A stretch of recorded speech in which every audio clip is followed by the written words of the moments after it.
So I think I'm going to try and structure these questions in a way that makes at least some kind of sense and doesn't confuse everybody. So we'll start by going back to some of the growth mindset questions that came through in today's second session. But I kept back a couple of questions that I think it would be great if everyone gave their own kind of personal insights into. So I guess I'll start with Akhil. The question that came through is, what are the first steps someone could take to build a strong personal brand? And how can you demonstrate this to interviewers? For sure. So to build a strong personal brand, first step is to create something that distinguishes you from other candidates. So for example, Sim, she's very much got a social media presence, got a YouTube presence. She's known for being a lawyer that's very helpful and creating very vibrant and quite colorful content as well. Thank you. That'll be her personal brand. You've got Gordon, international lawyer. He's connecting lawyers from all over the world. That's his brand. Got Jake, the City Career Series, been doing it for years, very rigorous on the business acumen side. He's very known for being rigorous, but also philanthropic as well, due to the work he's done, with the scholarship and the pro bono work he does. So, each of us have our own different brands. We all got our own different ways of approaching things. And when you're trying to establish it, distinguish yourself, make yourself different. Don't feel like, I have to look at how Sim's doing it, or I have to look at Gordon's doing it, I have to look at Jake's doing it. Think about, how do you want to do it? How do you want to present yourself? What kind of person do you want to put yourself to be into the world? And then I say be consistent after that. So don't try and one day I want to look like Sim, I'm going to do my hair. The next day I'm going to look like Gordon and do another makeover. Don't feel like you have to then start trying to get multiple personalities. Like, people might think, that might be, they don't know who you are. They can't distinguish, what kind of person you are in this process. So find who you are, be who you are, stick to that, be consistent. Just to let you all know, we paid Akhil a fortune right before this session to say our answer. The wire transfer has now been made. That's awesome. Excellent. Cool. Yeah, and Tim and Gordon, it'd be great. It'd be great to know your thoughts again on kind of what you initially did to start building your personal brand and how you would show that in an interview. I realize I said both your names, which is super confusing. So let's go Gordon first. Yeah, sure. I think first of all, the first question you have is, what kind of platform that you think you can actually shine in terms of, maybe you are the kind of person who like making videos and you're good at it, then that's probably the most appropriate platform for you to share your messages. For me personally, I think I do better in writing than actually making videos. That's why that's my niche, and I think that's the best media platform for me to deliver my messages. And I like writing stuff pretty much, so that's probably the best way for me to do. So I think you need to firstly identify which platform, what kind of medium is the best way for you to do what you want to do. And second of all, as everyone knows nowadays, everyone has an Instagram account, like even law students, aspiring lawyers. I think it's very interesting that I think you can be a little bit more creative. For example, people who are like working out, going to the gym can make a account, for example, for lawyers doing that. I think that's also a pretty good niche that you want to dive into and actually promote yourself as a lawyer, having an interesting hobby, and for mental health, for your physical health, etc. I think that's also something that you need to think about, like what makes you special. I think I really agree with like regarding this point as well, because when you think carefully about what makes you special and also what you're interested in, you are more likely to consistently produce content in that particular aspect, because that's something you're already interested in anyway, no matter whether they're actually an audience, there are people listening to you. I think that's a very important thing, and only you yourself can actually identify that area. I mean, no one can actually tell you what you should do and what you will be good at doing. So I think that's something maybe the audience or the aspiring lawyers here can think about. Awesome. And Sim, did you have anything to add to that? Sorry, it's always worse when you're going third and everyone's already come out with all their stuff. No, I think I agree a lot with what Akhil and Gordon have said. And I think for me, when I was creating my pages, I realized, how can I actually add value? And I think a part of it was me trying to identify the gaps in the market. So a lot of the time when I was in the training contract process and I was applying, I would read advice like research properly. Well, what does research properly actually mean? How does one do that? And I think that's what I try and dispel on my page. I try and actually provide the hows and the whys to those kind of questions. And I think when I am trying to portray my personal brand when I was applying for firms, so sometimes firms would ask questions like, why should we pick you over other candidates?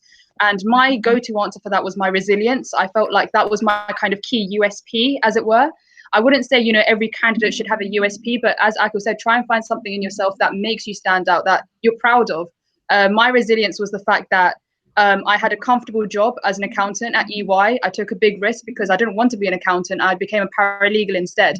And I think that was kind of my key example of me showing my resilience. And that's something that I really highlighted to firms as, this is why you should pick me, because I take risks and I did everything I could to pursue this career. So yeah, that's what I would say in terms of building your brand. Brilliant. I think that's such a great answer and really thorough, and a really nice mix of perspectives from everyone there, which was super helpful. I had one more actually on the topic of growth mindset, and again, it'd be great to get everyone's opinions, and then I'll start just firing questions at random people so we can get through as many as possible. But somebody said earlier, I've really struggled with rejection. I've worked hard to retain a growth mindset and fix what I believe to be weaknesses, but I'm still getting rejected and have no idea further what I need to do. It's become dispiriting and caused me to doubt myself. Have you ever had times like that? And I'm sure the resounding answer from everybody is yes. But I think what people really benefit from here, it's personal experiences. So should we go? Let's start with Akil again and go around in the same order. Sorry, sir. Cool. No pressure, man. I've definitely been there, man. I have 100% been in a situation where I'm like, wow, like I've been told no so many times, and I just don't see a way out. I just don't literally see how this is going to be positive. And I remember, I think there was a point, which I don't know if I told you about this, Jake, but when I was on an internship as part of the scholarship scheme I was on, I remember that I had two training contract interviews that summer. This was in summer of 2017. And I remember I had the interviews, right? And I thought I was going to get it. I was so confident. I prepped so hard. When Muhammad Ali steps to the ring, I'm the greatest. That was me. Like, I was so pumped. I was ready to go. I was saying, I'm going to get the training contract because I'd literally done like 5 internships back to back. I got to Nottingham, I got to Swindon. I've done it in London. Like, I was at a niche boutique real estate firm. Then I was at like this, this building society. Then I was everywhere. I thought I was going to get this. And then I remember I got an email. Of the second one I done, they said, you ain't got it. And I was like, Like, I didn't expect to get told no. And I was like, no, okay. The next one is going to pay off. I'm going to get this. And then I remember it was the day where I think it was the last day of my internships. I got told later than everyone else. So imagine 5 people that I knew got told you got a training contract from this firm. And then I was waiting this whole time thinking, it's going to be me next. It's going to be me next. And then I just got an email telling me, no, you haven't. And I remember getting an email thinking to myself, like, you know what? I don't know if I can get in this industry, because at that point in time, I got told no 3 times at interview.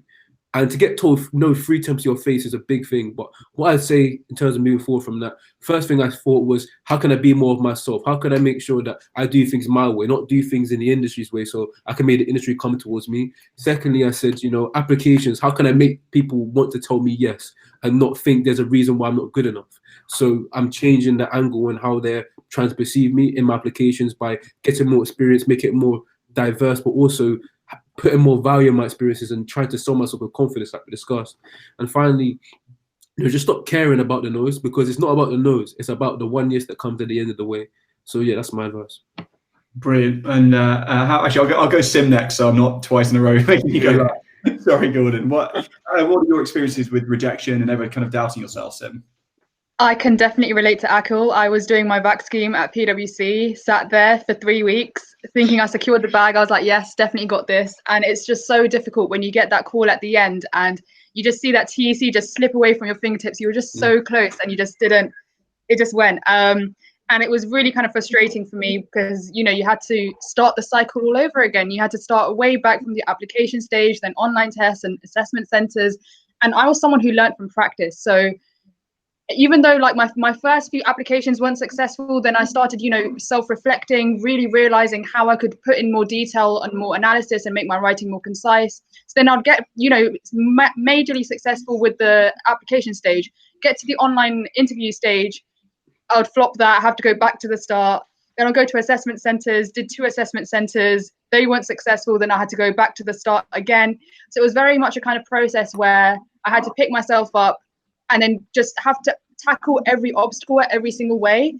I think ultimately what really kept me going was faith and the fact that this was a career that I really imagined myself working in. I didn't want to do anything else. So for me, it was, very much I have to keep on doing this. And I had this kind of mindset of I'm not going to stop applying for a TC until I get one. So I just kept applying for that whole cycle until I had some. So yeah. Brilliant. It'd be great if Gordon now says, "I've never been rejected. I've been 100% success rate." No rejection. I wish I could say that, but yeah, unfortunately, no. I mean, yeah, for me, I would say I think my situation is also a bit different in terms of I'm an international candidate, and I literally just spent my master's degree in the UK. I bet there are way more aspiring laureates here, or even some of you guys have been applying for like many years. Like some of them I know, like maybe 4, 5, 6 years. That's not uncommon. For me, I think it's always that fear that I could be kicked out of the country because of my visa issue. So that I was worried about that. Because if I got rejected, I always have the mindset. I try to have the mindset at least that if I got rejected, I just keep applying until I get it, no matter how many time I want to spend. But the thing is that with the visa condition imposed on me, I always think that I'll have this time limit that I really need to succeed, or otherwise, like I can never get back those time that I lost and I come back to this country anymore. So for me, it was like at first when I applied, I also thought that maybe I could get it. And you know, the system is also very interesting because when you succeed, you get a call, right? Like usually, if you failed, you get an email 2 weeks later.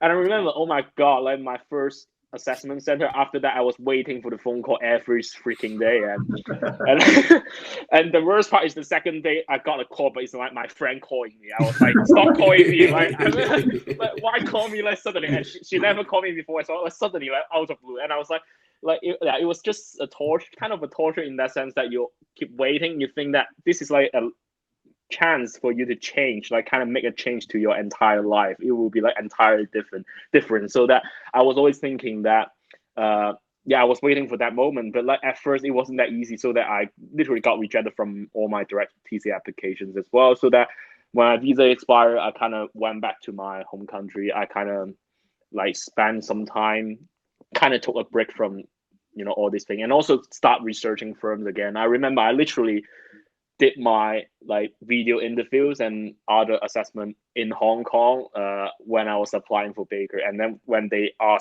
told me that I got invited to the assessment center, I immediately took the flight and flew back to London. And it was like, I just at that point, for me, I was just thinking I kind of seized every single opportunity. Like this assessment center just did my best. And I think for those of you who are applying and you don't see results at all, you feel like you just keep applying, keep rejected. I think, if sometimes I think it's pretty normal for you to experience that, and things will come together at the end. I do think that if that's what you really want to do in your life, or you're really determined to be a commercial lawyer, or like lawyer at that particular law firms or at those firms at your dream firms, I think you just kind of need to keep going and convince yourself that I do think that hard work do pay off, and there are many experiences I learned of and all my friends, and they did see the results. So I think just keep going and keep doing what you want to do, and if you want it badly and want it badly enough, I think you will get it at the end of the day. I like your description of torture. I remember after I hadn't secured any vac schemes, and I was waiting for that call, and I left my phone for 5 minutes, came back, had a voicemail from grad recruitment, totally neutral, just saying, "Hi Jake, just calling to tell you the outcome of today's internship and share some feedback with you, but I'm about to leave the office, so I'll just call back tomorrow," and left it like that. So obviously I didn't sleep. Right now, I know that my life has potentially changed, and instead I'm just going to be waiting for potentially another 24 hours. And then I was hypersensitive every time my phone rang after that. But some of it is about hedging your bets. I was really lucky in my second year, and I got interviews with full Magic Circle firms. But at the same time, with what I thought were the same level applications, I got rejected across the board by US firms, Silver Circle firms, a load of firms in the top 50. It was just, I don't know what it was. I mean, after I got my training contract with Freshfields, 6 months later, they rejected me for a campus ambassador role. You just can't always tell kind of what firms are looking for. I got rejected by Slaughter and May for, as I said, open days, vac schemes, training contracts, sponsorships. I mean, and same with all of my friends. We set up a game called How Many Times Can We Get Rejected by Slaughter and May, just to make yourself feel better about it. But this stuff happens. But hopefully, you've seen 3 of the kind of prominent legal influencers, all with training contracts, who have all said they've been rejected a bunch of times. So try and take some solace in that, and myself too. What's up, Akil? I once had it was a rainy day. I remember it's a rainy day in the winter. I was walking home. I just an assessment center a couple of days ago. I got a call. I was like, "Who's this?" I didn't know who it was. I picked up. It's raining. I'm like, hello. No, hello. It's from graduate recruitment.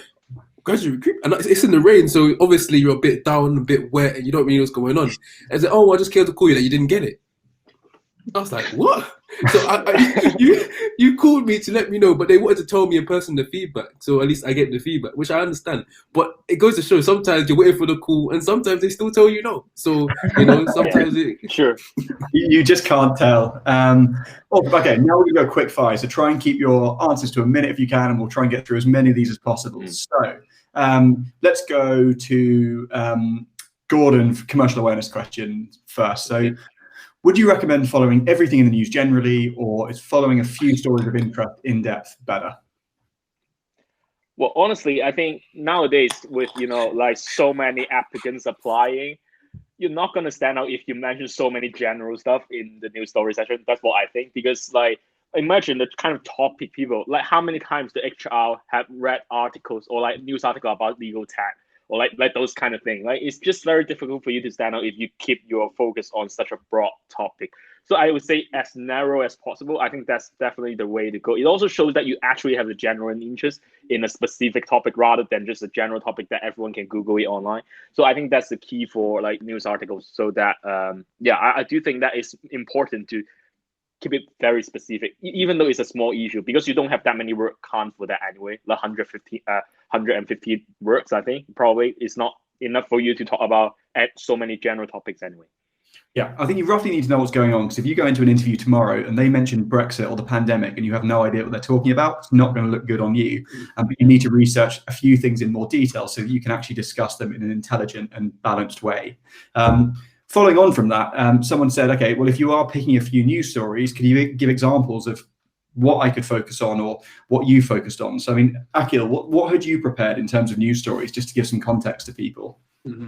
For sure. So I remember in my interview, I kind of had a brief beforehand, so I knew a news story wasn't going to be as relevant. So I did kind of take that to mean, okay, let me be more natural and more fluid. But in terms of news stories, so I tried to look at the clients of the firm. I think that's always a good place to start. So for example, I knew that the firm was advising the Crown's real estate. So I tried to make sure I looked on Chamber students for the transaction. I tried to look at any relevant sources that was, related to that. And I believe this was around January 2019. We're like a year and a half now. So at that point, I believe we announced, when did we announce Brexit? I think Brexit was fully completed last year, if I'm correct. It was supposed this to, year. And then that was when they were supposed to have their deadline. It just keeps moving, so who knows when it's going to finally happen. But I've clearly stopped keeping on track with Brexit. But at that point, I was still trying to make sure I understood what was going on. I still tried to make sure I understood the transition that was taking place. So I was doing a bit of broad research, but mainly focusing on the clients of the firm. Perfect. Cool. And then next question was like, what should you draw out from a news article to demonstrate commercial awareness? And I think I'll start by saying, when I was looking at which articles or stories to talk about in more detail, I tried to pick stories that firstly interested me and I understood, which people had said earlier. I also tried to pick stories where there were kind of two opposing sides of opinion, or advantages and disadvantages, or something where you could kind of point that out to help you have a more intellectual discussion. So back in my interview days, corporate tax avoidance was like on the forefront of the newspapers long before Brexit and the pandemic and everything else. And I picked that because kind of one side of the argument was the UK needs to remain a business-friendly jurisdiction. If we make tax law harsher, businesses might not want to remain here. And that's bad for all these reasons. The other people were saying, well, it's a kind of a moral duty for the benefit of society that companies pay their fair share of tax. And because there were those opposing opinions, it made it much easier for me to kind of read around the topic and present it in a bit more of an intellectual way. So I dominated that question myself. We'll keep going this way. I mean, someone also said, should I discuss the same news article in my interview if I mention that article in my application? I think not necessarily. You want to show kind of a breadth of knowledge and interest, but if you have mentioned or talked about a news story in your application, it's totally fair game for that to come up. So absolutely know it inside out. Just make sure you've prepared a couple of other examples in case they say, what else have you, what else have you read about? What else has interested you? Next question, Sim, how about, can you talk more about what legal tech questions you were asked in interviews? I wasn't specifically asked about legal tech. It was more so. Oh, and in terms of the final interview, actually, sorry, I just had a bit of a mind blank there. In terms of the final TC interview that I had with legal tech, the presentation that I did. So, like I mentioned in the other webinar, it was about them asking kind of flip side questions. So there was one time where they asked, okay, so what are the disadvantages of legal tech? So I started thinking of things like data security breaches, and it was just more so kind of thinking about that flip side argument of it. I'm trying to think of other legal tech questions that I had, but those were the main ones, mainly just kind of picking apart your argument. So what I would say is if you are going to talk about legal tech, make sure you know both sides of the story. Awesome. Okay, next, if we go, how can you show your commercial awareness on an application form or in a cover letter or something like that? Have any of you had to do that before? Have any of you chosen to do that before? Yeah. Cool. Yeah, cool. You could take that one. So yeah, how can you demonstrate commercial awareness? Yeah. So funnily enough, I think my application form was mainly based on commercial awareness. And from my understanding, the question was based on, what do you understand about the business of law? Now, when they was asking me these sort of questions, the first thing I thought, okay, so they're trying to say business and law interactions, a commercial law firm. Just what I did was I broke it down to different elements. So how is a law firm a business? How does it run? How does it operate? How does it create a profit? What is its core services and how, will it be profitable on the back of that? So what I did was I looked at the question, I broke it down just to relate to the firm itself and think about from a bigger picture here. So how do the firm make profit and try to give examples of showing how, the firm remain profitable. So what I did was I broke it down, I synthesized it related to the firm. Brilliant. And also, if in the YU bit of a cover letter, you could always say, one of those key skills firms look for is commercial acumen and commercial interest. And this is something I've developed whilst writing for this commercial awareness blog and being an active member of this commercial awareness society or a podcast or whatever you've done that shows you have used your free time to kind of learn more about the news or promote education around the news and that kind of thing. Someone said, as a non-law graduate, how do you suggest preparing for this kind of commercial knowledge that we've talked about? And I think, I'm a law graduate, a law and business graduate, so maybe I'm a bit biased here, but a lot of this stuff is not taught during a law degree or on the DDL. It might come up in the LPC, but a lot of candidates have already secured a training contract by the time they start the LPC, so they don't have that advantage. In the previous bootcamp, we covered a lot of the business concepts that come up in interviews. So it is more business than legal. And in a sense, if you've done a business or a management or an economic degree, you might have more of an upper hand than someone that's done a law degree. So all the sources we talked about before will be really helpful. Somebody else said, what are boilerplate clauses and what's a technical term for a termination fee? And I think you might be overthinking it for interview level commercial awareness, needing to know those kind of technical terms. Boilerplate clauses is just an umbrella term given to the standard clauses that tend to appear towards the back of a contract. Things like which law governs this contract, which courts of which jurisdiction will hear a dispute if it arises, and things like that. And they tend to just be copied and pasted and not tailored or negotiated as much.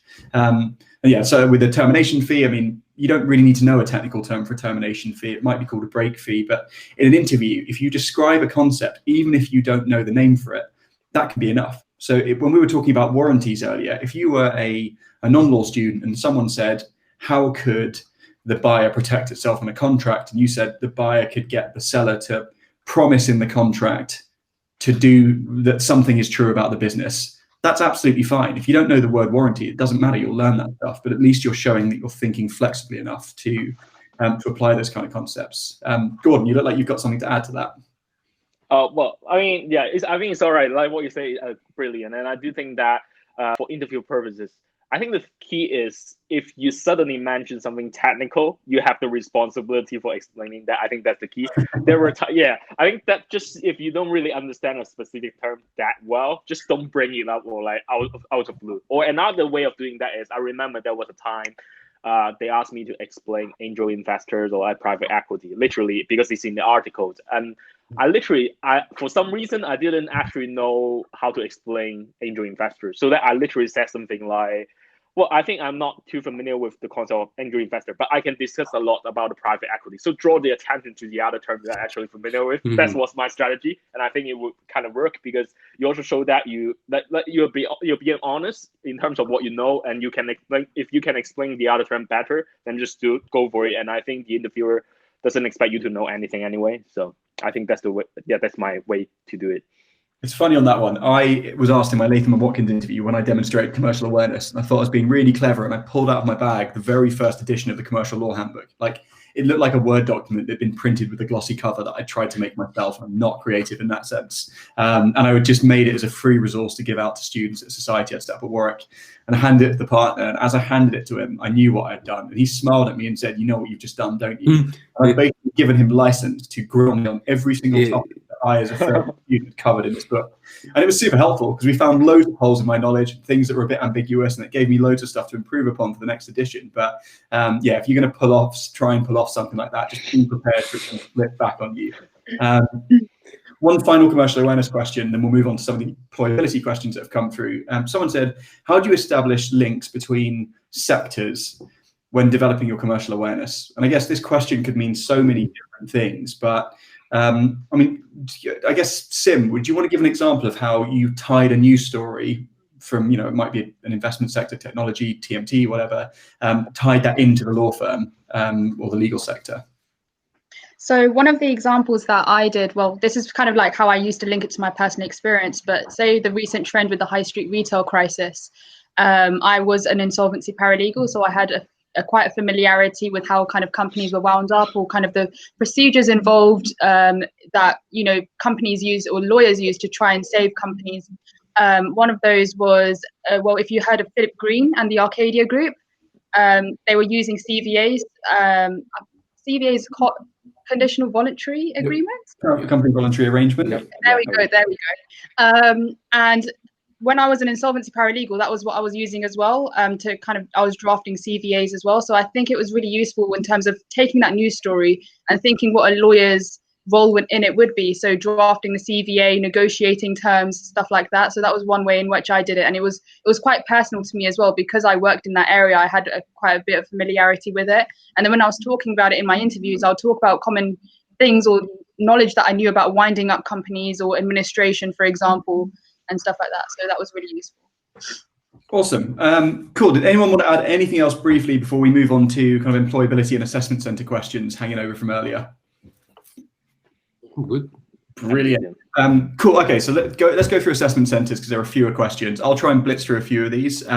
Someone said, can you give examples of where you might have to do a presentation on a firm's USPs? I had actually done this more in internships rather than assessment centers, but someone said, all right, here is a fictional client. Maybe they're a mining company. These are the jurisdictions in which they're based. This is what they want to achieve.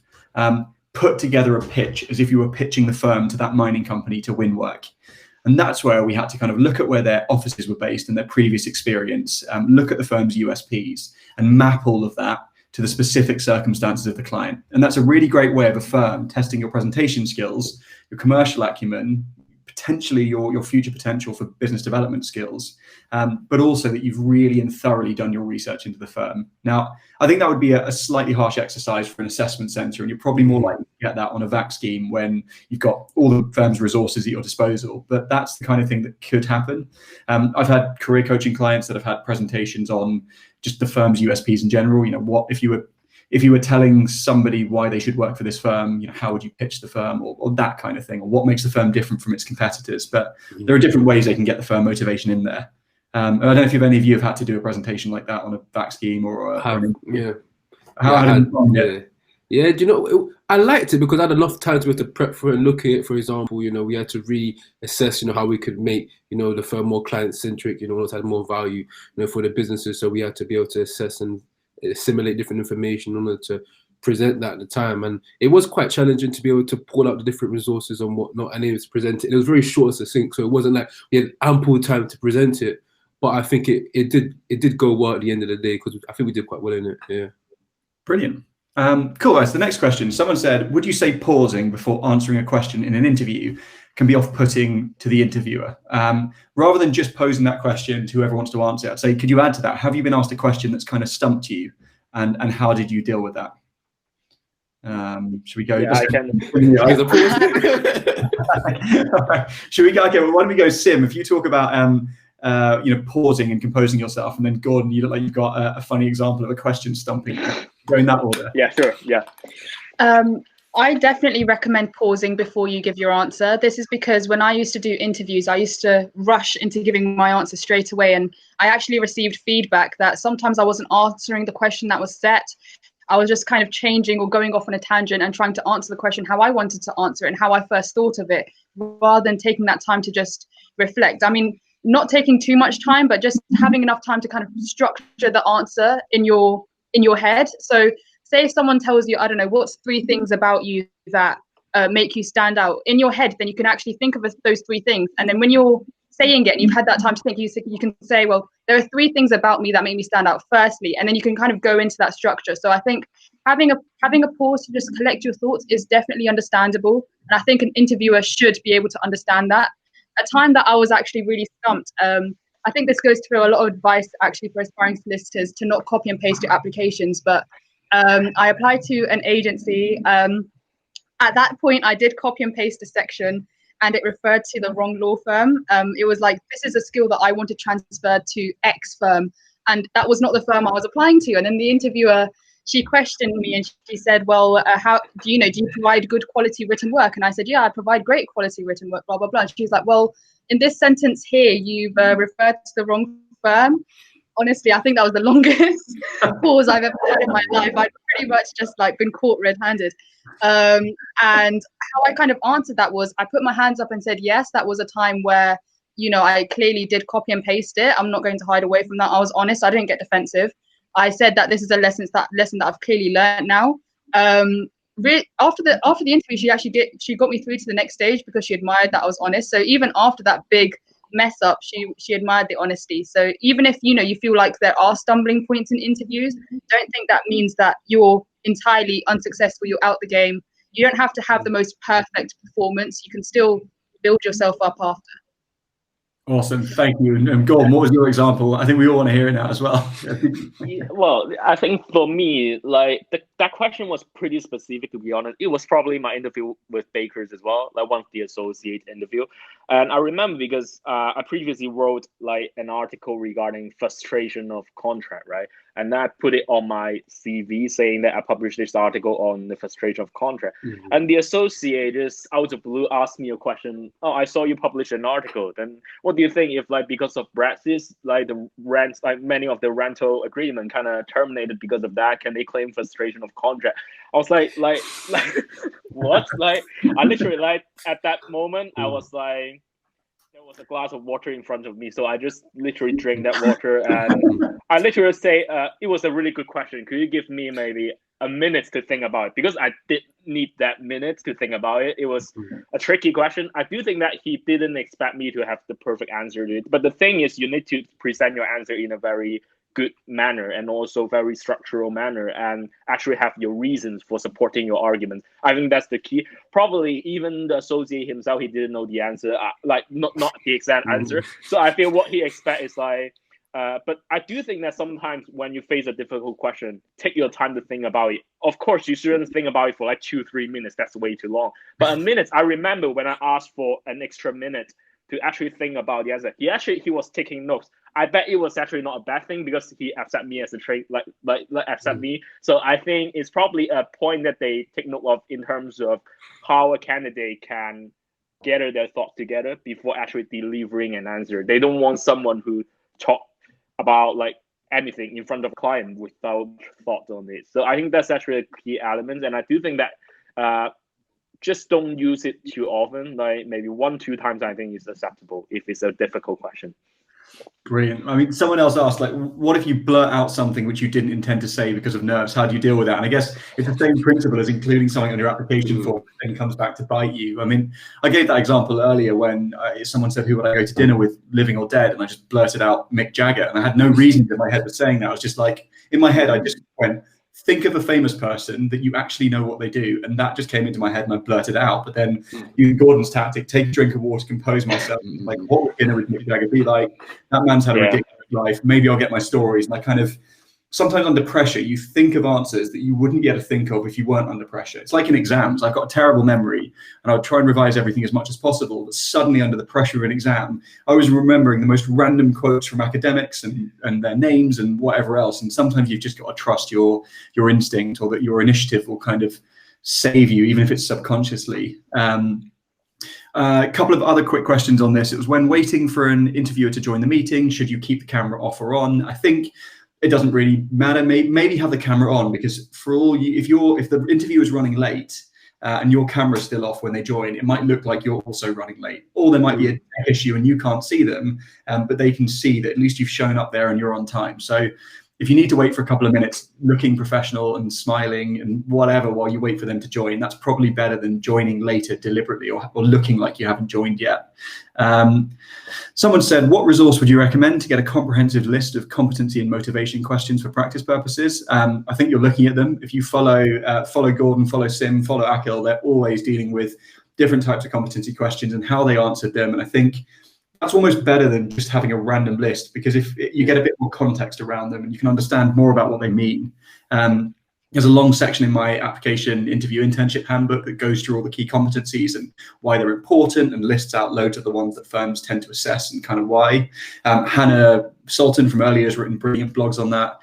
The people I worked with for the first bootcamp, Ali and Joe and Harry, they've got great resources. So all of that's available, and just do as much research into that as you can. But as Hannah said earlier, don't memorize answers for teamwork or that kind of thing. It's much better off to just know which experiences you'll draw upon first if somebody asks you about communication or presentation skills or whatever they decide to ask you about.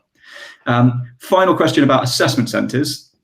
What kind of tasks do we get in group exercise? Is it usually legal based? I think I could throw this out to everyone individually, because I think everyone's done some form of group exercise. So I mentioned earlier, I built a Lego tower in a group. We had an M&A exercise where we were considering different investment options and discussing them. I had a three-way discussion about competition law at one firm. And I'm sure there are a bunch of other examples and group presentations and stuff. Should we go with Akil first? Cool. Yeah, I've had different experiences. One of them was quite legally based, so it was, trying to negotiate the terms of a contract, and looking at the different terms and trying to come to an agreement with the other party. So it was like a two-on-two negotiation. Whereas another one that I had was actually to do with more legal tech. So looking at legal tech and saying, what are the advantages of the legal tech? How can we go with it and try to choose the best option as a group and presenting it I don't think they specialize in legal tech, but just lawyers at the firm. So one was legal tech, one was more legally based. Brilliant. How about yourself, Gordon? Yeah, for me, sorry, what was the question again? I was so what group or team-based tasks have you come across in an assessment center or maybe a back team or that kind of situation? I Oh, no worries. What did you say? So we're talking about our experiences in kind of group exercises or team-based exercises. Oh, yeah. Okay. Yeah, sure. For me, actually, I probably should mention the one I did with bakers. Actually, usually, I do think that there were times when they actually use some non-legal scenarios, which actually really test your commercial awareness or the way you actually cooperate with each other as well. I remember the reason why I stood out in that interview is that everyone was pretty normal in terms of the kind of things they talk about, all the matters they handle. I think it's selecting between.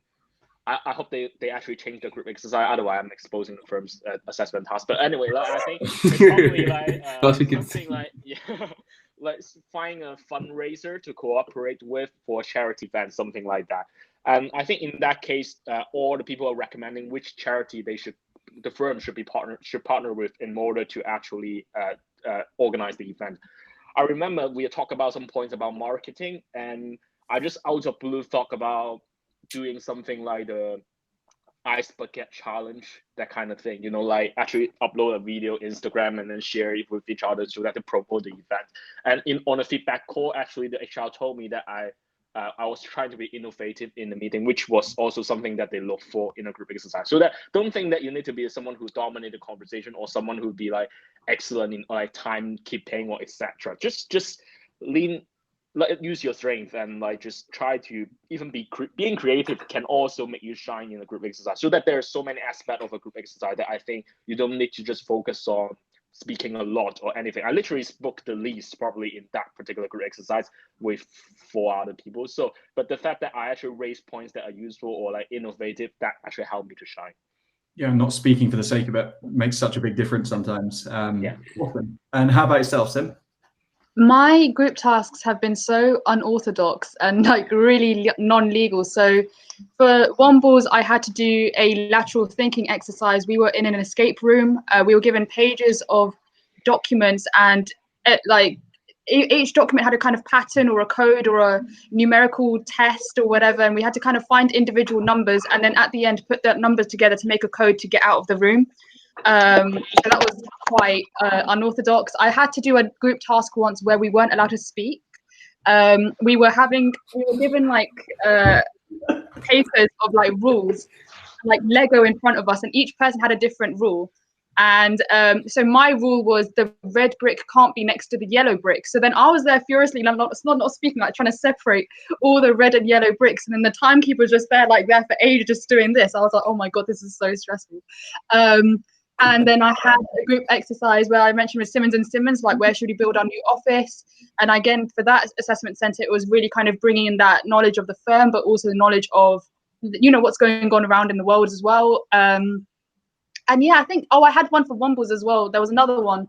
There was another one for Pennington's where it was kind of tell us about how the firm can be more environmentally aware, or like how they can be more environmentally friendly, which was pretty cool as well. So it could literally be about anything, but my ones were pretty weird. Escape room.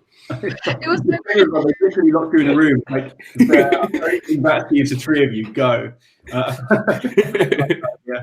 Yeah. Awesome. Okay, we've actually had one question, three questions addressed to actually three of you separately. So first one is, Akil, have you ever felt that not going to Russell Group University has negatively impacted your TC applications, or do you think it's good enough to be recognised if you really push yourself and get a good degree? It's kind of two questions merged. Great to know your thoughts on that. I know you've spoken a bit about it earlier. Yeah, you know what? I think there's two sides to this, because the first side is when I started getting to university, I started to recognise that I was at a severe disadvantage in the fact that a lot of people I'd meet would be in Russell Group universities. A lot of people would be in these areas. And even when I went into different schemes in order to move into the industry, I was underrepresented for my age group. So even if there was people that was, non-Russell Group, they would be, a lot older, have experience in business, and they understand things a lot better. So from my perspective, there was an anomaly there from going to university at early stage and being non-Russell Group. I did find that quite challenging. But one thing that I did notice over time was that actually this kind of plays into my advantage here, because every room that I go into, they can hear how I speak, they can hear where I'm from, and they're automatically going to assume that I don't really know anything. So if anything, I can kind of play to this. So things that I essentially did to move forward was all very unique, and it wasn't anything that was like staged or preordained. Like, it wasn't as if I could just walk into a room and get an internship, or I had to literally use my networks. I had to, ask this person for a favor. I had to use my mentors. I just literally used every avenue that I could to get internships, to get opportunities, to get exposure. And being proactive in university meant my name was around. So I ended up being like on a trustee board. I didn't even know what a trustee board was at the time, but they said, yo, can you be a trustee? I'm like, okay, sure thing. You just represented 27,000 students, mate, and talking about financial strategic governance. I was like, yeah, sure, sign me up. Didn't know what it was, but they gave me opportunity, so I did it. And it was essentially these kind of things that meant that on my CV, it actually looked very distinguished, very different, and awards start coming my way. For me, I said I like negotiations, so I do a negotiation competition, and I enjoyed it. I literally remember I negotiated against older people. So I'm just saying, like, do things you enjoy, come out of your comfort zone, like, don't feel like it holds you back, and just break down the doors, because eventually someone's going to open it for you. Oh, brilliant advice. And you're kind of saying maybe you'd be disadvantaged if you hadn't done anything about it and you hadn't taken advantage of opportunities and kept your eyes open. But you can more than kind of make up for any preconceptions around universities or rankings if you push yourself in other ways. 100%, completely agree. Perfect. Gordon, there's no way I can segue into this question and make it seem really natural. A totally different other question. As an international student who comes from a country where some words are spelled differently with use of like Z and things like that, would you recommend adapting to UK spelling to avoid being rejected on the basis of a grammar check? What did you do in your applications? You mean in terms of grammars, like? So, I guess if you've got like US spelling of words, where they use like a Z in the word realise rather than like an S in the UK sense, do you think it matters? Well, honestly, I think, as long as you're applying to law firms in London, it's like, I think it makes sense for you to use the British style of English rather than American style, even though, well, if you're, well, yeah, I still think as long as you're applying to firms in London, even though it's a US law firm, it still makes sense for you to use, because all documents or things you are gonna use probably British English. So I think it's probably, yeah, the way to go. Unless you're, yeah, well, actually, I can't think of any situation that you use American English. So I think, yeah, You've probably got the odd US firm that insists on it, but Yeah. no, I agree. It shows that you're adapting your style as well and your skills to the firm you're applying to. So there's definitely no harm in doing that. Yeah. Perfect. Then Sim, someone has said, I'm a law graduate now applying for training contracts and back schemes, but I'm also trying to become a paralegal. What advice do you have for becoming one? Because I've been rejected for lack of experience. I guess it's that chicken and the egg of you can't get the role if you don't have experience. How do you pick up experience if you need experience to get experience? Yeah. No, this is personally something that I've noticed quite recently, and something that I find quite frustrating as well, in that recruiters just expect law graduates to have 4 years paralegal experience when paralegaling is actually an entry-level job. I think something definitely needs to be done for that. But in terms of how I gained my paralegal experiences, so I'll just go over all three one by one. So the first one was at a firm called Freets. It was a firm where you apply for a legal assistant program, and this is something that you guys might be really interested in, actually. After 6 to 9 months, they may consider you for a training contract. So there is that kind of security there at the end of it. And the responsibility that I was involved in was really in depth as well. And I think that was one of the main reasons why I was successful in my applications, because I was doing work that trainees were typically doing as well. For this free legal assistant program, you don't need to do the LPC. So it was quite kind of accessible to law graduates. The second role that I had as a real estate paralegal, my friend actually worked in the firm. So she kind of got me straight to an interview. From that, I would say utilize your networks. I was very lucky to have a friend that who works in a law firm. I know a lot of people don't have that. With my third firm, so the one that I'm working at currently as a data protection paralegal, I actually sent my CV off to a recruiter. I didn't hear back from them, but I maintained conversation with people within that legal recruitment agency. They're called Stephen James Partnership. I'd really recommend them. I think they're really good. They got back to me a month later with a role. And now that my role is quite a short-term role, so now it's coming to an end, what I'm actually going to do is message that recruiter again and say, well, if there are any more short-term roles coming up, please do let me know. And I think from that, it's really about taking initiative, going out of your way to message recruiters, email your CV, etc. But also something that's kind of worrying me, and kind of something that I'm noticing in the legal industry right now, just talking to my mentees, is that some people actually feel that to become a solicitor, you have to become a paralegal. That's definitely not the case. If you are struggling to become a paralegal, try something else. It doesn't have to even be legal, because law firms aren't asking for kind of strictly legal experience. They're not asking for paralegals when they're, advertising. They're asking for people who have transferable skills. So if you are struggling to get a role, definitely try and consider something else. Apply for paralegal roles in the meantime. I understand the market's quite difficult right now, but there are other avenues you can go down. Even yesterday, I saw a job vacancy open up for a legal technologist, which is pretty cool. It's with Thought River. Yeah, I thought it was really cool. I might apply low key anyway. No, I won't. Yeah, it's a legal technologist. So there are different avenues of legal careers that you can go down.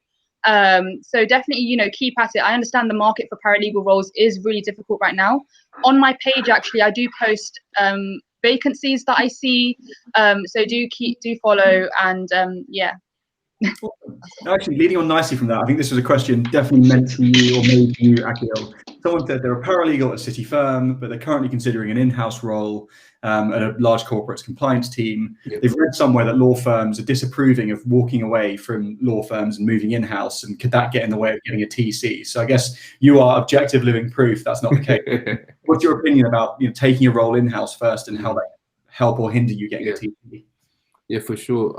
I might have to take this one. So I've actually done a role in house before, and I can honestly say, doing a role in the house opens your eyes to so many things, because one, you're seeing it from the client's perspective. So you're going to see it from a point of view that the law firms are looking to understand. So you're going to understand what the client wants, prioritize needs. So as a lawyer, you can provide that when you work in private practice.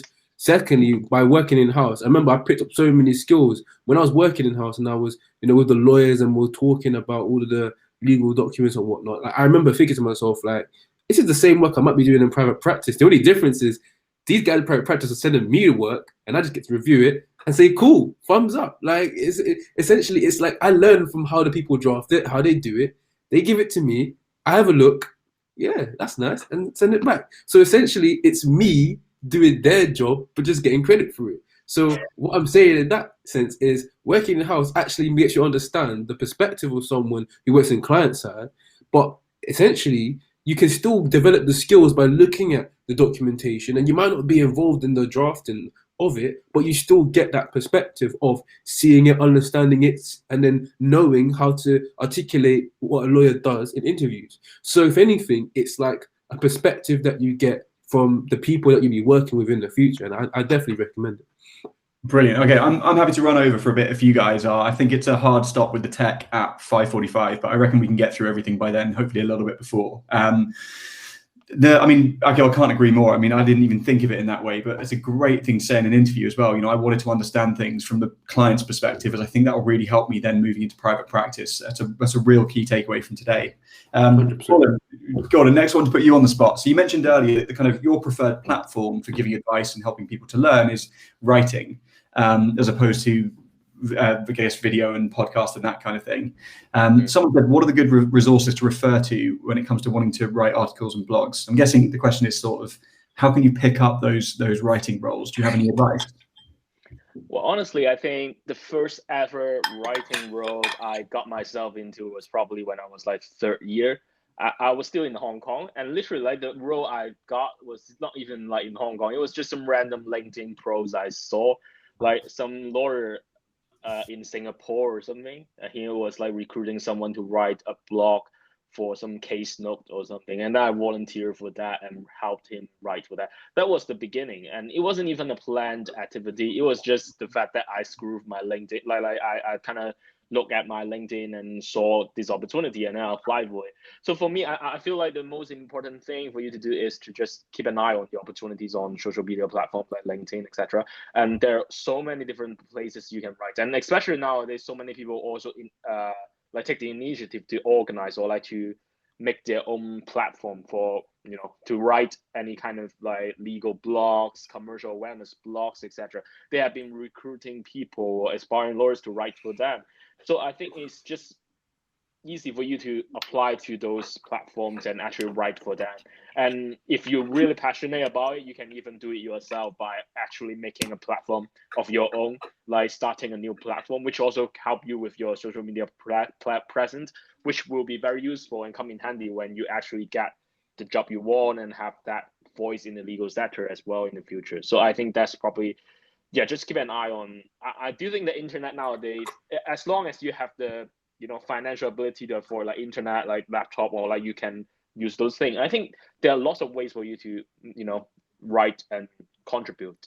Yeah, and there are so many student-led organizations now who are always looking for people to write articles on the news and all that kind of stuff. And you know, I think if you're willing to try your hand at it, there's kind of nothing for them to lose giving you a chance. But you know, take that chance seriously, because if you do get published, it's not full of errors and it's well structured, you can then use that and start to build up a portfolio of what you send to bigger organizations saying, you know, here's what I've done in the past, would you like me to write for you as well?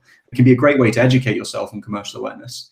And you know, if you really enjoy the writing, then maybe that's something that could become more of a paid profession in the future. You never know where it could lead.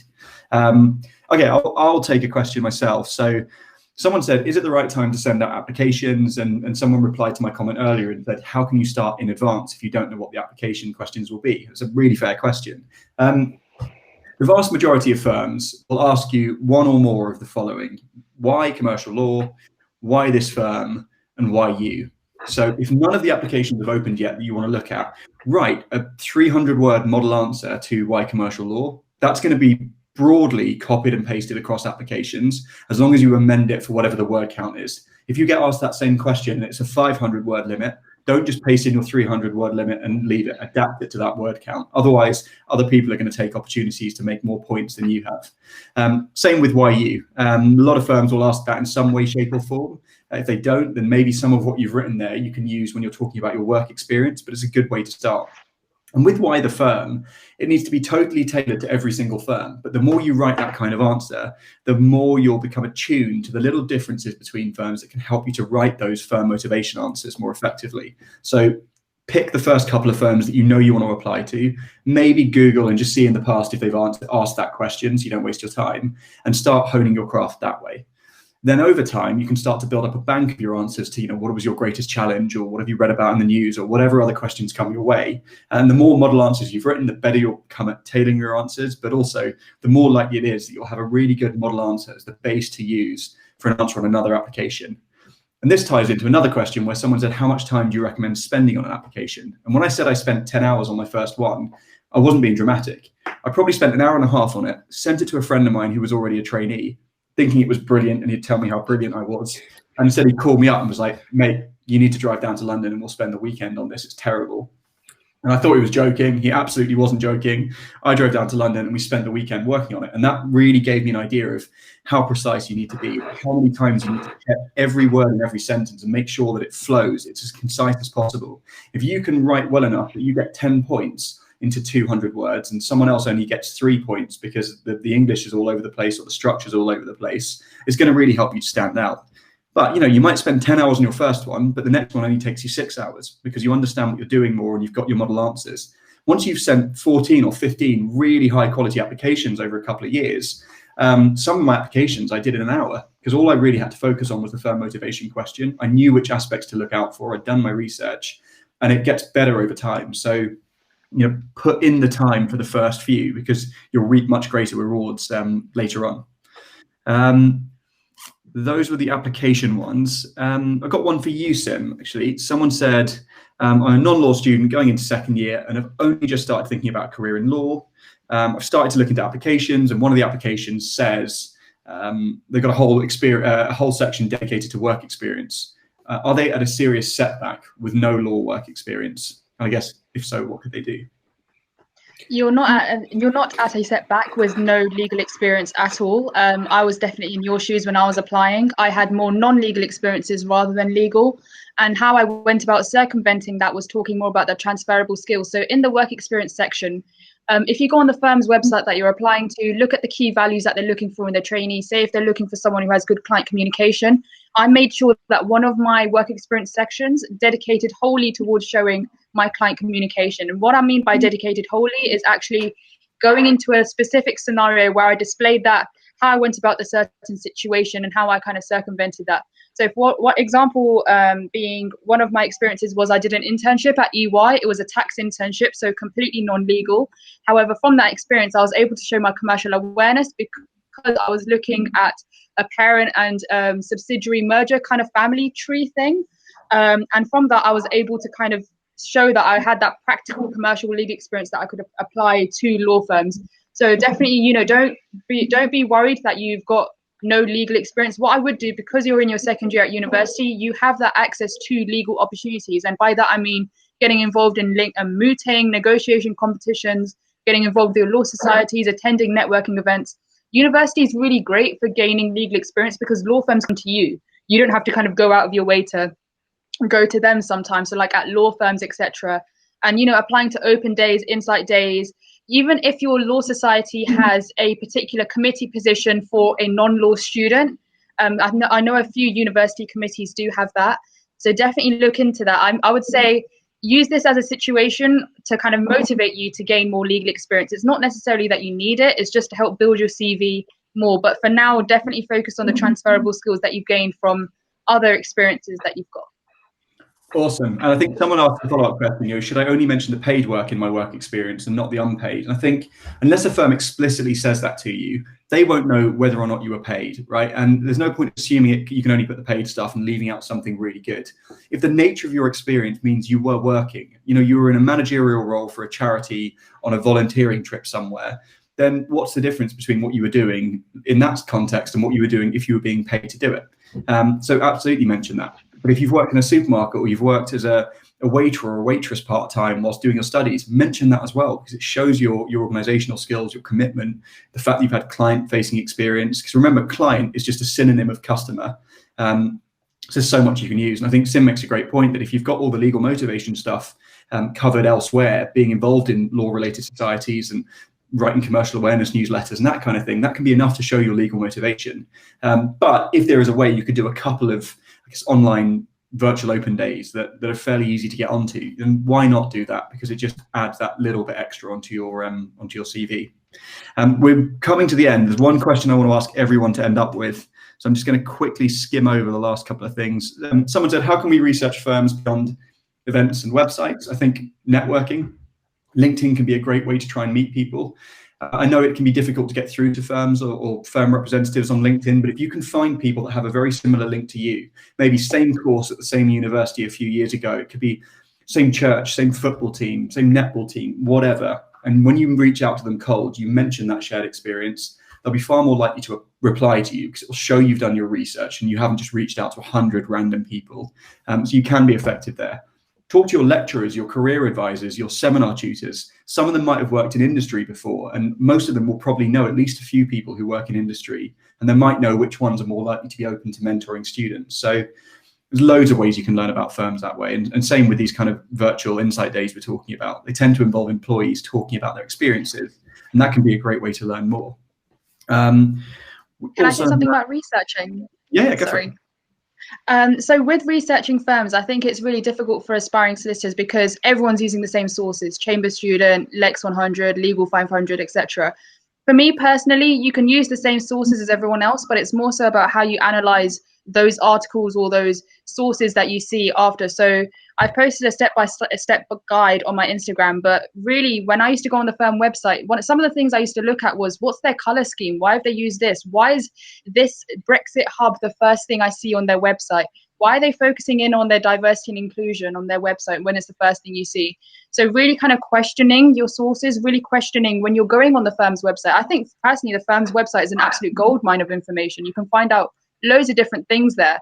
For example, for one of the firms that I applied to, and I'm a Sikh, and they kind of helped the Sikh army in the US accommodate turbans into their uniform. And when I was applying to the firm, I said, well, this is one of the reasons why I'm applying to you, because your firm was involved in such a great initiative. And so then you really utilize your experience, utilize your research and provide that personal perspective. I'll drop my Instagram in the comments. And when you get the e-guide after this, the e-guide will have everybody's kind of details and channels and everything on there. So make sure you kind of connect with everyone. Just to finish up, someone asked about the Solicitors Qualifying Examination, the SQE, which is being phased in very soon. And ultimately, I think the plan is that the LPC and the GDL will be phased out, and there are different routes, but no one knows for sure what's going to be happening yet. And I think there are some delays with that. So speak to the firms you want to apply for and maybe ask what their opinion is on this. But at the moment, there are still the traditional ways of qualifying as well. I think it's likely to affect students that are maybe starting this year or next year more than it is people who have already started their studies.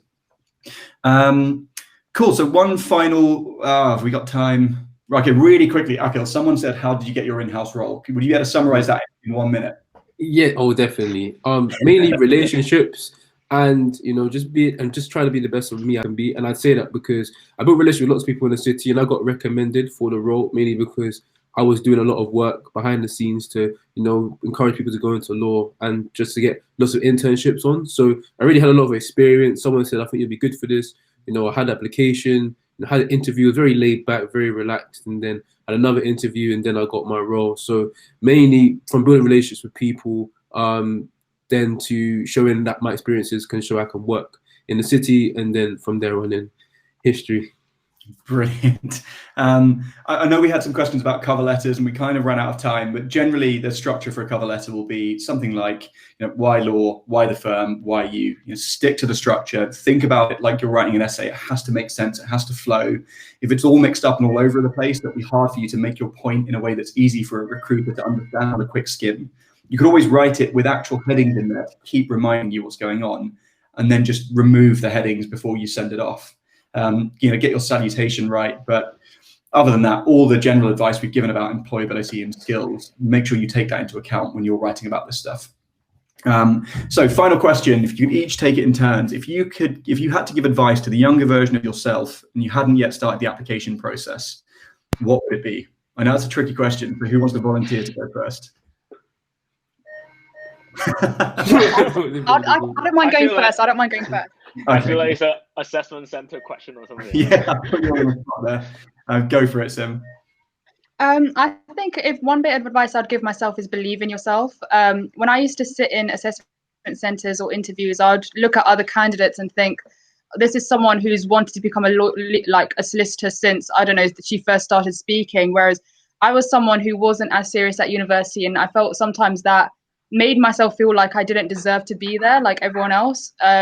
So that really affected me in terms of interviews, in terms of confidence, because I was more so worrying about people outside of the room rather than focusing on my own performance.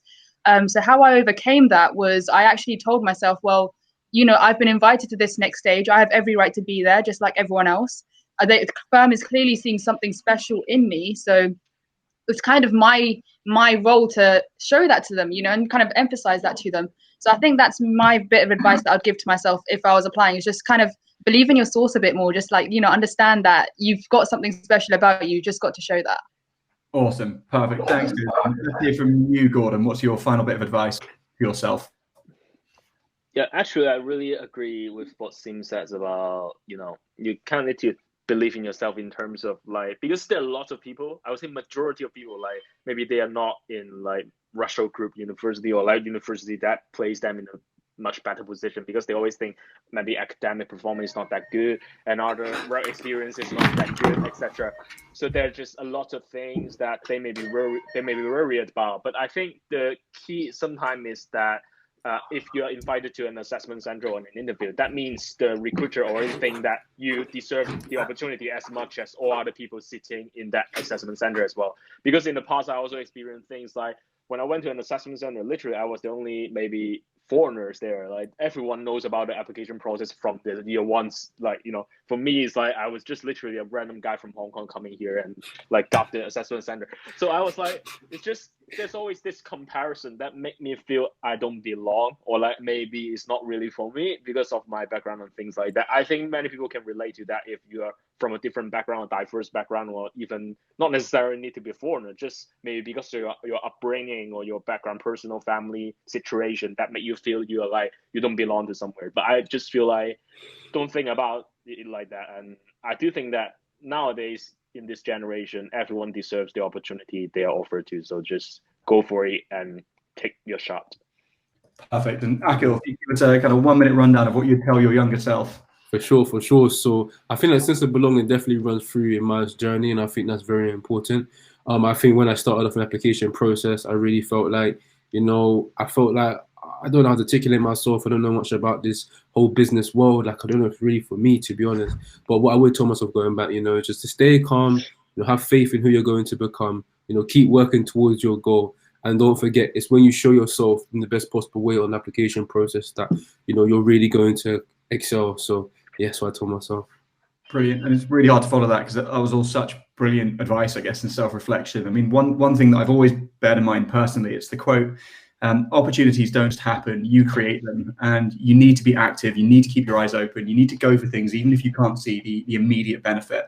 And maybe I would have said to my younger self, explore different careers in more detail, think more about what you want to do, try absolutely everything, and then see where that takes you. And hopefully those takeaways have been super helpful for everyone.